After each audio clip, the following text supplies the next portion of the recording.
जय गुरु जी। प्रिय दोस्तों, आपका दोस्त doctor SP Sharma, life science coach and management Guru and motivational speaker, हाजिर है लेकर अपना 53वां वीडियो, जिसका शीर्षक है आशा का भरोसा, अर्थात उम्मीद पर दुनिया कायम है। उम्मीद है आपको पसंद आएगा। जय गुरु जी। मन के उद्गार, जीवन में प्रेरणा का एक प्रयास। आशा का भरोसा अर्थात उम्मीद पर दुनिया कायम है। दोस्तों, आपने ये मुहावरा अक्सर सुना ही होगा कि उम्मीद पर दुनिया कायम है। ये जीवन की एक महान सच्चाई को बयां करता है। अगर इस दुनिया में उम्मीद का सहारा ना लिया जाए तो शायद आधी दुनिया खत्म हो जाए। यहाँ हर कोई ना कोई उम्मीद पाले बैठा है और उसे पूरी होने की बेसब्री से इंतजार कर रहा है। बहुत सौ का तो पूरा जीवन ही बीत जाता है और उम्मीद है कि वे पूरा होने का नाम ही नहीं लेती। आशा इच्छा से अधिक बड़ी होती है। मनुष्य जैसा सोचता है वैसा बन जाता है, अर्थात as you think same you become. कहने से ये अधिक सच है, क्योंकि सोचने और इच्छा करने से ज़्यादा उम्मीद का अधिक महत्व है। इसी प्रकार जिस प्रकार विचार से विश्वास की शक्ति अधिक है, तभी जिस चीज़ को हमें विश्वास हो उसकी ही हम उम्मीद करते हैं। विश्वास हमारा बहुत बड़ा पथ प्रदर्शक है। अगर दो शब्दों में मैं सफल जीवन की व्याख्या करूं तो हम कह सकते हैं कि सुकून भरी उम्मीद। इसका मतलब प्रसन्न मन से अच्छी चीज़ों की आशा कीजिए और मुंह लटकाकर बीमारी, विपत्ति और असफलता की बात करना छोड़ दीजिए। अगर आप हमेशा अच्छी अच्छी चीज़ों की उम्मीद करते हैं तो सुख, चैन, स्मृति व सफलता आपके दरवाजे पर दस्तक देंगी। आप सर्वशक्तिमान, सर्वव्यापक, सार्वभौमिक प्रभु की संतान हैं। फिर आप शक्ति, बुद्धि और जीवन की अच्छी चीज़ों से वंचित क्यों रहें? ये सब चीज़ें आपको विरासत में मिली हैं। अपनी विरासत का तगाजा कीजिए। आप सफलता, प्रसन्नता व सुख चैन से स्रोत से संबंधित हैं। इसलिए जीवन में सफलता की नई नई ऊंचाइयों को छूना आपका हक बनता है। आप लगातार पूरे मन से, लगन से व उम्मीद से प्रयास करते रहिए। यकीन मानिए, आप अपनी मंजिल को पाकर ही रहेंगे और आपको इतना सुख, स्मृति और सफलता प्राप्त होगी जिसकी आपने सपने में भी कल्पना न की होगी। इसी को कहते हैं उम्मीदों की बादशाहत। बहुत कम लोग जानते हैं कि गरीबी मन से शुरू होती है। शारीरिक विपन्नता मानसिक विपन्नता का ही परिणाम है। हमारी चेतना, हमारा मानसिक रवैया, ये हमारे कर्म की भूमिका है। क्योंकि जब हम पहले मानसिक दरिद्रता को पाले हुए हैं तो हमारा जीवन समृद्ध व सफल कैसे बन सकता है? वह भी तभी संभव हो सकता है जब हम दरिद्रता का मानसिक विकार को जड़ से निकालकर फेंक दें और सोचें, आपका जीवन अपना है। आप सफल होने के लिए बने हैं, ना कि असफल होने के लिए। आप समृद्धशाली बनने के लिए बने हैं, ना कि दरिद्र। व आप दुनिया की हर खुशी पाने के हकदार हैं और कोई भी खुशी आपसे महरूम नहीं हो सकती। Because you are born to win, born to rule, born to govern the whole world, not to be governed by anybody except your Almighty। अगर ये ख्याल आप अपने जीवन में एक अहम हिस्सा बना लें तो कोई कारण नहीं कि आपका नाम भी इतिहास के पन्नों में स्वर्ण अक्षरों में न लिखा जाए। बहुत से लोगों का स्वभाव अभाव में जीवन बिताने का बन जाता है। वे इस अभाव से छुटकारा पाने का प्रयत्न ही नहीं करते। नतीजा यह है कि आपके शरीर का एक अंग बन जाता है और उसे छोड़ना कठिन हो जाता है।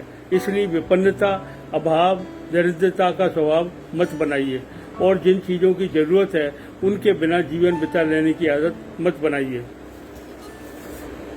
जैसे सस्ती चीज़ें खरीदना कुछ लोगों का सहज स्वभाव बन जाता है।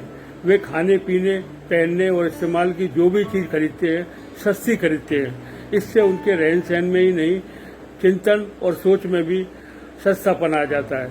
दूसरी ओर बहुत से आदमी बहुत अमीर और पैसे वाले ना होते हुए भी स्वभाव से अमीर होते हैं। वो खाने पीने और इस्तेमाल की जो भी चीज़ खरीदते हैं बढ़िया खरीदते हैं। यह उनका मानसिक रवैया ही तो है जो उन्हें विश्वास जगाता है कि वे चाहेंगे उन्हें मिलेगा। इसलिए मेरे विचार से गरीबी अमीरी का संबंध बहुत कुछ हमारे रवैये से भी जुड़ा हुआ है। भले ही आदमी तन से गरीब हो पर उसको मन से कभी गरीब नहीं होना चाहिए। यही आपकी मर्जी, क्योंकि यही है रब की मर्जी। इसमें कोई दो राय नहीं कि लोगों को उनके मानसिक रवैये से ही अलग अलग तरह से व्यवहार करने पर मजबूर कर दिया जाता है। दो बिजनेसमैन आपस में पड़ोस में रहते हैं। एक का व्यवसाय होटल व्यवसाय है, दूसरे का स्टील की सरिया बनाने का। दोनों स्वभाव में जमीन आसमान का अंतर है। पहले वाला जो हॉस्पिटलिटी इंडस्ट्री में है वे हमेशा अच्छी चीज़ों का शौकीन है, चाहे घर हो, फर्नीचर हो, घर की सजावट हो, इसी प्रकार बढ़िया खाना पीना, बढ़िया रहन सहन आदि। इस वजह से अच्छी चीज़ों की आशा या उम्मीद करना उसका स्वभाव बन चुका है। उनका मानसिक रवैया इसीलिए अच्छी चीज़ों को आकर्षित करता है और वे हमेशा बढ़िया जीवन यापन कर रहे हैं। जबकि दूसरा पड़ोसी उनके उलट है, वे हमेशा सस्ती चीज़ें खरीदने में विश्वास रखता है, वह कंजूसी में जीवन यापन करना चाहता है। सब कुछ होने के बावजूद हमेशा दरिद्रता का रोना रोते रहना, इससे उसकी उन्नति का मार्ग बहुत अवरुद्ध हो गया है। जबकि उनका भी अच्छा खासा व्यवसाय है। बहुत से लोग ऐसे हैं जो पैसों से आपातकाल के लिए बचाकर रखते हैं और जीवन रोते झीकते गुजारते हैं। वे एक एक पैसा दांतों से पकड़ते हैं और बचाकर रखने का प्रयत्न करते हैं। वे हमेशा महंगाई का रोना रोते हैं। उनके घरों को देखो तो पता लगेगा कि उदासीनता के अलावा प्रसन्नता, प्रफुल्लता तथा खुशहाली दूर दूर तक कोई दर्शन नहीं है। हमेशा महंगाई का रोना व सस्ती चीज़ों की तलाश में रहना, ये भी चीज़ बढ़िया व सुंदर ना खरीदना, फिर जीवन स्तर कैसे उठे, चरित्र का उदार और उद्दत कैसे बने। उनकी मानसिक दरिद्रता के कारण ही हर चीज़ में दरिद्रता आ जाती है। फिर ट्रेजेडी ये है कि उन्हें इनका एहसास ही नहीं है। वे नहीं जानते कि हर तरफ संपन्न और सुंदर बनाना ही वास्तविक मानव धर्म व स्वभाव होना चाहिए। इसका मतलब यह नहीं कि आपकी आमदनी तो थोड़ी हो और आप अंधाधुंध खर्च करना शुरू कर दो। तात्पर्य यह है कि आप में साधन भले ही सीमित हो पर जीवन के प्रति आपका रवैया उदारता का हो और अपने मन में सफलता, संपन्नता, स्मृति का अनुभव होना चाहिए। बड़े काम हमेशा उदार रवैये द्वारा ही संपन्न होते हैं। विशाल चेतना और व्यापक दृष्टिकोण को ही जीवन का विशाल, सुंदर और शानदार बनाता है। इसके अतिरिक्त कंजूसी का रोना झीकना, क्या करें सामर्थ्य नहीं है का मानसिक रवैया जीवन को अपनी तरह संकीर्ण, असफल और बोना बना देता है। याद रखिए, सवाल यह नहीं कि आपको क्या करना है और क्या बनना पसंद है। आपका जीवन उस मानसिक ढांचे में ढल रहा है जिसकी आप उम्मीद करते हैं। दृढ़ उम्मीद ही आपकी इच्छाओं और कामनाओं की पूर्ति का मार्ग प्रशस्त करती है। ऐसा कोई नियम या सिद्धांत नहीं है कि भय अथवा संदेह उस चीज को आकर्षित करे जिसकी आप कामना करते हैं। संदेह उस चीज को आकर्षित करता है जिससे आप डरते हैं। अगर आपके मन में भय नहीं तो फिर संदेह किस बात का। अगर आपको दुर्घटना अथवा संकट की आशा नहीं तो आप उससे डरेंगे भी नहीं। जीवन के बुनियादी सत्य इंद्रियां पकड़ से बाहर हैं। इस कारण वास्तविकता में हम देखते, सुनते, चखते अथवा महसूस नहीं करते। किसी ने सत्य और सौंदर्य को आज तक नहीं देखा, अर्थात उनका वास्तविक पहलू दृष्टि से ओझल रहता है। कभी किसी ने अपने मित्र की आत्मा अर्थात वास्तविकता को आज तक नहीं देखा। इसी प्रकार किसी पत्नी ने सचमुच अपने पति को और पति ने पत्नी को नहीं देखा। दूसरे शब्दों में अस्तित्व का सत्य दृश्य नहीं है, यह आत्मा और अदृश्य है। जैसे महान शक्ति जिसे बिजली कहते हैं, किसी ने विधाता को नहीं देखा क्योंकि विधाता शाश्वत सिद्धांत है, विश्व चेतना है, अपरिवर्तनीय सत्य है, अदृश्य और अगम्य है। किसी ने गणित और गुरुत्वाकर्षण के नियम नहीं देखे।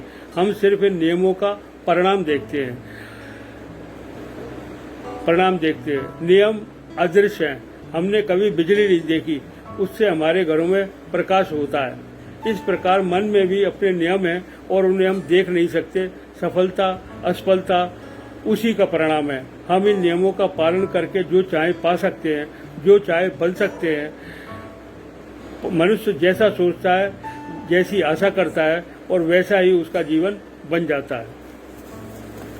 अर्थात यही है आशा का भरोसा, तभी हर कोई कह उठेगा उम्मीद पे दुनिया कायम है। दोस्तों, यही है आज का मधुर प्रेरणा भरा संदेश।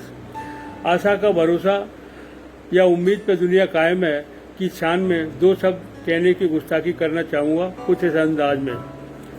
होगी नैया पार आशा के भरोसे, मिलेगा सच्चा प्यार आशा के भरोसे, महकेगी जीवन की बगिया आशा के भरोसे, आएगी गुलशन में बहार आशा के भरोसे। आशा आई तो निराशा का जाना निश्चित, हुआ सूरज उदय तो चांद का छिपना निश्चित, फैलेगी आशा की आवा हर ओर, तभी छटेंगे निराशा के बादल चारों ओर। उम्मीद पे दुनिया कायम है दोस्तों, फिर काहे का घबराना, चीखना और चिल्लाना। जब उम्मीद है होंगे काम सभी तेरे पूरे, ना रह जा पाएगा कोई भी काम अपूर्ण और अधूरा। यारों छोड़ो न दामन कभी उम्मीदों का, उम्मीद है तो जीवन भी रंगीन है, ना उम्मीद ही हुई तो जीवन भी हो जाएगा रंगहीन और लगेगा बहुत गमगीन, बदनुमा और रसीन। उम्मीदों के सहारे कट जाएगी जिंदगी कुछ इस तरह कि कभी मौज में, कभी मस्ती में और कभी अपनी हस्ती में। ना होगा कोई गम, यही है उम्मीद, तभी तो कायम है दुनिया उम्मीदों के सहारे। धन्यवाद दोस्तों, कल फिर मिलेंगे एक नई वीडियो के साथ, लेकर एक नया प्रेरणा भरा संदेश। शुभ रात्रि, शब्बा खैर, पुनः धन्यवाद।